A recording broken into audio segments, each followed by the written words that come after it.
बुद्ध कहते हैं, उम्र से कोई बड़ा नहीं होता, ज्ञान से बड़ा होता है।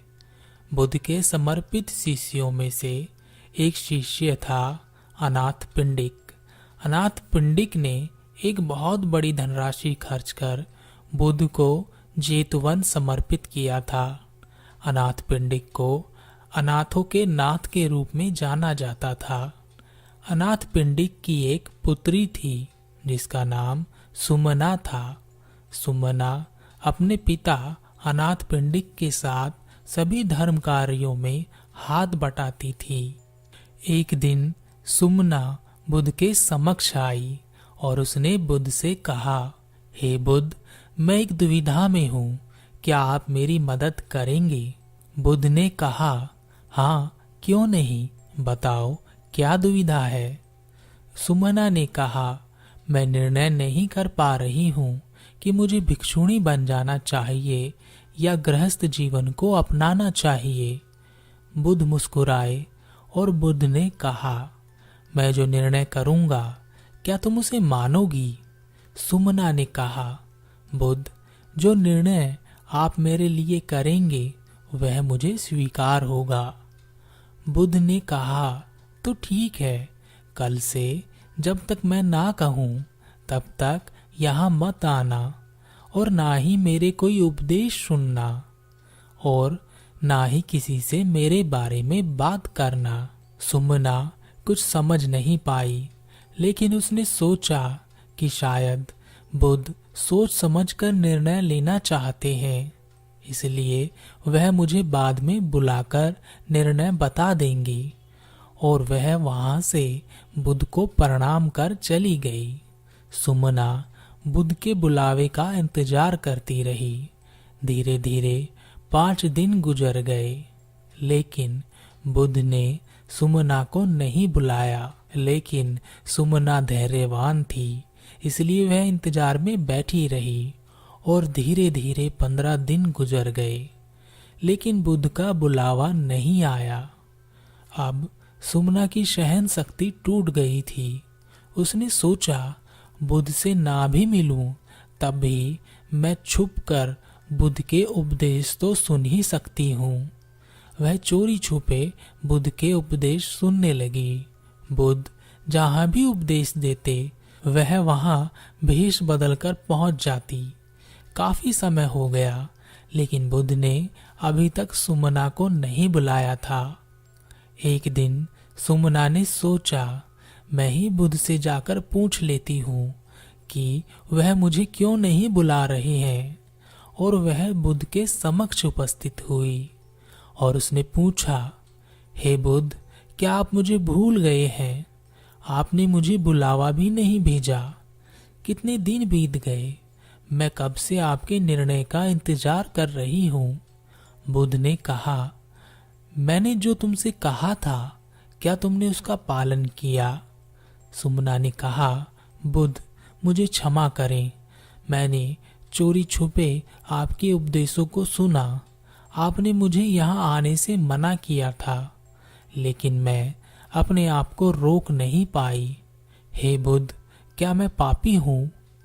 बुद्ध ने कहा, नहीं सुमना, तुम पापी नहीं हो, तुम बहुत निर्दोष हो और भोली भी हो। तभी तो तुम अपने जीवन का निर्णय भी किसी दूसरे के हाथ में देने के लिए तैयार हो। ध्यान से सुनो और समझो, जब मैंने तुमसे कहा कि तुम्हें मेरे उपदेश नहीं सुनने हैं और ना ही यहाँ आना है, फिर भी तुम मेरे इस निर्णय को संभाल नहीं सकी। तुमने उपदेश भी सुने और यहाँ पर भी आई।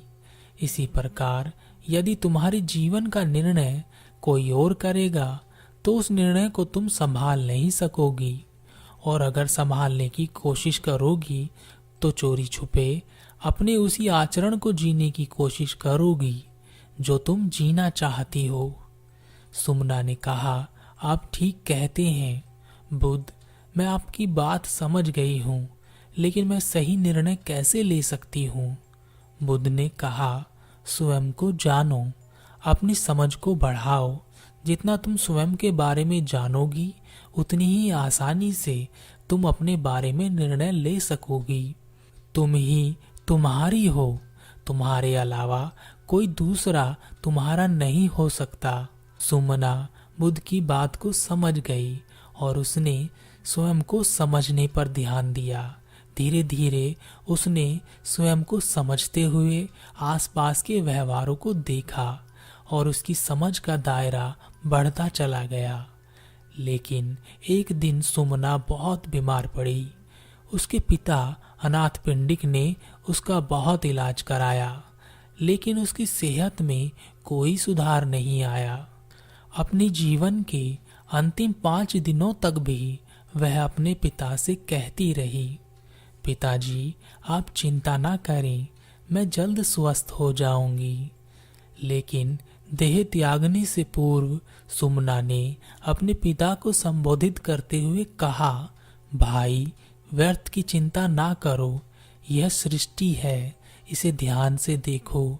जीवन और मृत्यु के बीच सारा खेल है।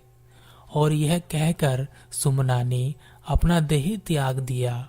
अनाथ पिंडिक बहुत दुखी हुआ, लेकिन इससे भी ज्यादा दुखी वह इस वजह से हुआ कि उसकी पुत्री ने अंतिम समय में उसे भाई कहकर पुकारा था। उसे लगा कि शायद उसकी पुत्री ने अपना मानसिक संतुलन खो दिया था, लेकिन ऐसा कैसे हो गया, यह विचार करता हुआ वह बुद्ध के समक्ष उपस्थित हुआ। अनाथ पिंडिक ने कहा, हे बुद्ध, मेरी पुत्री की मृत्यु बहुत ही पीड़ा में हुई और अंतिम समय में शायद उसने अपना मानसिक संतुलन भी खो दिया।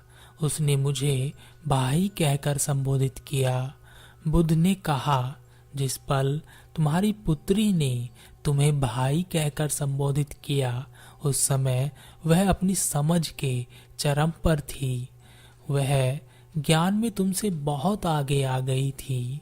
देह के रिश्ते को वह तोड़ चुकी थी। उस समय वह ज्ञान के रूप में तुमसे उम्र में बड़ी थी। इसी कारण उसने तुम्हें भाई कहकर संबोधित किया।